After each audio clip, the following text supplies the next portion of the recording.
Howdy y'all, Fuzzy Biker here with my Royal Enfield Himalayan 411 right there. We're out here at Prairie Road State Park. Just been having a beautiful afternoon ride on this hot rod. I got a little over 31,000 miles on it now. So we put 1,000 miles on it in a little over a week or about a week. Just a beautiful machine. What I want to talk about today, there's the new Himalayan coming out in the next, we don't know, it could be in the next few days, it could be next week, we're not sure, but I've got a pre-order in for one, and I talked about trading this off, and I got a couple comments about that, a couple Facebook, some DMs, and I thought I'd talk about, how about rebuilding it was the big one. How about rebuilding, and putting a, cam and building the motor up and all that neat stuff on this one. And that's a great idea. And when I went for a 200-mile, a little over, I think 225-mile dirt bike ride yesterday on it, gravel road ride. And I thought about that a lot. And I went to Baxter Cycle and talked to them about that. And my question was, if I took this bike and I put a DNA air filter in it, a fuel X system, a cam, and then a pipe from here, cat delete pipe from here, all the way to the tail, so it'd be a whole system, what would that cost? And what would I expect to gain out of that, versus buying a new bike? So this is a 24 horsepower motorcycle. What would I get in horsepower upgrade on that? And what else could I do to get more horsepower? And what would that cost? So those things I just mentioned, the DNA filter, Fuel X system, the Fuel X Lite, I think it's called. There's a couple different systems. This would be the bottom one. The camshaft and the pipe, that'd be about $1,000 in material, $1,000 in parts. And then it would take probably another, I'd do the work myself, so I really didn't ask about labor, but I would guess $500 to $1,000 for labor. So you'd have a couple grand in it. And, that's a pretty tempting thing. And what I would get out of that would be, we were thinking, 4, maybe 5 horsepower. So I'd go from a 24 horsepower motorcycle up to a 29 horsepower motorcycle, something like that, 28, 29 horsepower bike. Then, what else could I do? Well, I've got a friend, old Everett. He took one of these and he did all that stuff plus a little more. And he also did the 462 big bore kit. And we think he got about 10 horsepower out of that, maybe more, and now Everett's an expert mechanic. He knows how to tune. He's an expert tuner of bikes. So, if he can get 10 horsepower, that means I'm going to get 8, he's just that good. So, that would be another $500 probably, or $800. So now you're talking about $3,000 in parts and something for labor, a little more for labor maybe, and stuff like that. And what would you have at the end of that? Well, you'd have probably a 35 horsepower motor. So either way we went, the first way without the big bore and then the way with the big bore, you'd end up with, let's say 28 to 35 horsepower, depending on which way you went.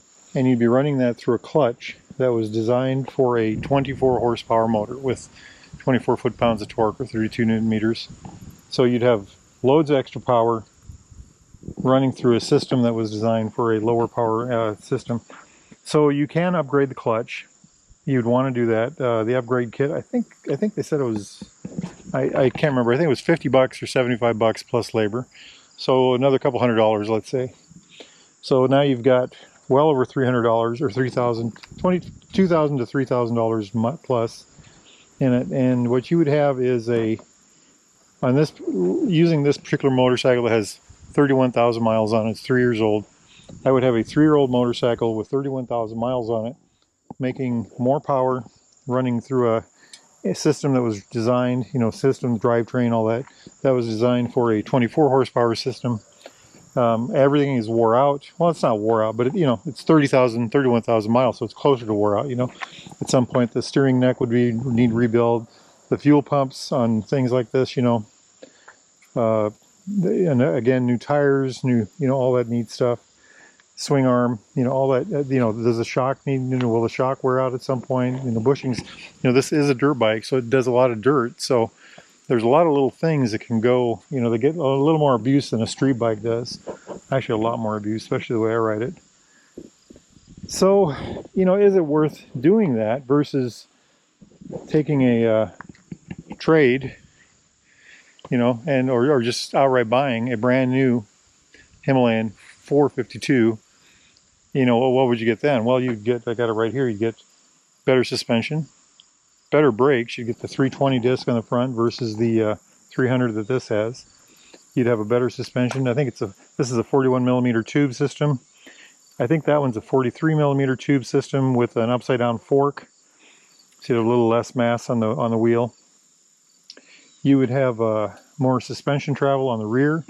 This has 7.1. I think the new one will have 8 inches on the rear and 8 inches on the front, or about 200 millimeters front and rear. I'm not sure what the ground clearance is on the new bike. You might get a little more ground clearance. I think that's kind of a mud point because I've never bottomed this bike out. But you know, that's some of the things you get. You'd have a little lighter motorcycle. The new one's 10 pounds lighter. And you'd have the upgraded quality of a new Enfield. Every year Enfield's quality goes up. The fit and finish goes up. You'd have a 3-year warranty. I think I mentioned that already. On this bike, I talked about the shortcomings of this particular motorcycle being the engine, power, his reliability. It's very reliable.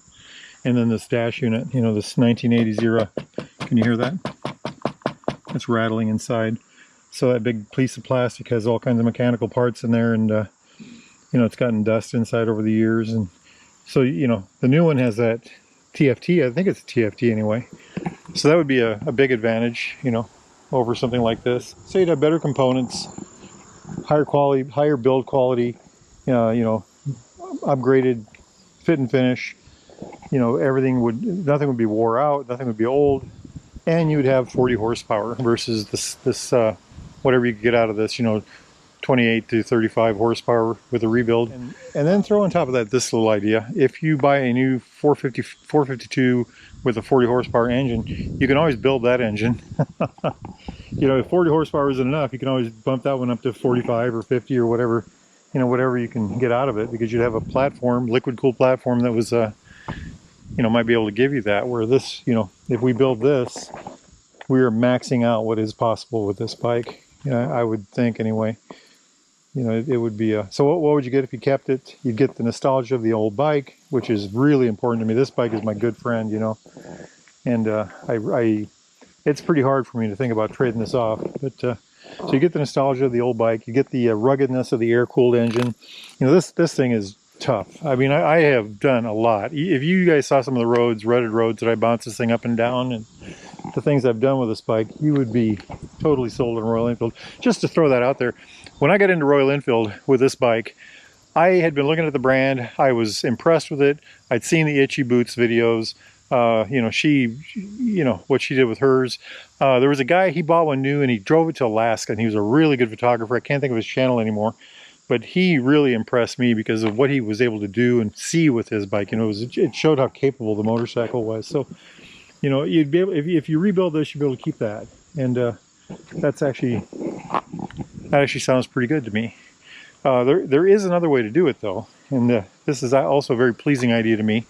That is, get the new Himalayan, keep this, put it in the corner, get the new Himalayan, and enjoy that. You know, use that as your Himalayan, and then buy a Scram 411, the old, well, the new Scram 411. You can get those. I think Baxter still has some of those left, and you can probably get a smoking deal on them. Go to baxtercycle.com. There's the plug for the day, baxtercycle.com, and take one of those, brand new with a 3-year warranty, and put the DNA filter, the Fuel-X light system, the cam, the pipe, and what would you have then? Well, you'd have a motorcycle that was, you know, that bike is 410 pounds. It's 30 pounds lighter than this. You would have the 19-inch front tire. You'd have the lower seat height. You'd have the Scram is a much better handling motorcycle than this. This is built for ruggedness and in the dirt and all that neat stuff. So, you know, the idea there is you would have a Himalayan for the ruggedness and the dirt and the ruts and all that neat stuff, the 452. Get yourself a Scram, and if you're going to put the money into it, if you're going to put $2,000 or $3,000 into engine parts, do it on the Scram. Another way to go would be to push this in the corner, get the new Himalayan, and then you know, put money in the engine parts on that thing when they start coming out. And I'm sure they're already out there. I know the new pipes are out because I've held the new pipe, one of the new pipes that are I think Baxter Cycle, I think it's AEW, has a really neat AEW pipe for it. And I don't think I'm going to do that right away on mine, on my 452, but I want to live with it in stock form for a while before I do that. So this is an old friend, and I don't know what to do about it. I think I am. I think I'm you know, I'm going to know. I'm going to know in the next couple days, or certainly the next week, what I'm going to do with this, because when the new one comes in, I want it right away, and I'll either, you know, take a trade, or I'll buy it outright and push this in the corner. And I just, you know, I don't want to own another motor. I've got 5 bikes right now. I don't want to own 6, but I also don't want to get rid of this thing. You know, I've done a lot. I got the Bigfoot foot over yonder, and I've just had a lot of fun on this motorcycle. I've owned, you know, in my lifetime, I've owned, I keep saying 60 or more bikes, probably way more than that, but this is right at the top, you know, as far as fun. You know, it's not the fastest, it's not the neatest looking, it's not the, you know, the grandest thing in the world, but it has just been the funnest motorcycle I've ever owned. Every time I ride this, I thoroughly enjoy it, and I really think the new one's going to do the same thing for us. So I guess the question is, how about you all out there? Y'all that have Himalayan 411s, that have Scrams 411s, y'all that have the you know, the new 452 coming in, that have pre-ordered like I have, you know, what are your thoughts on this? Are you going to trade off your 411s? Are you going to keep them? Are you going to leave them stock? Are you going to build them up? You know, there should be a plethora of aftermarket parts available for those now. That's you know, we're kind of in a it's a neat problem to have, isn't it? But anyway, that's where we're at now. If y'all are interested in something like this, a new used Royal Enfield, whether it's a 411, I think they got one 411 left, brand new, and they might have a couple used ones.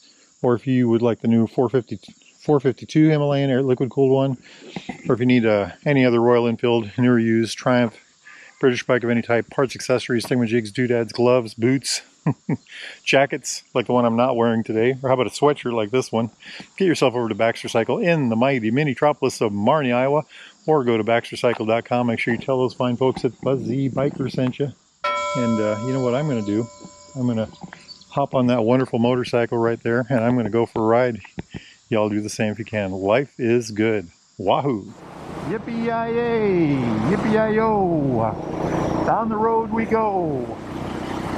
Beautiful, beautiful machine.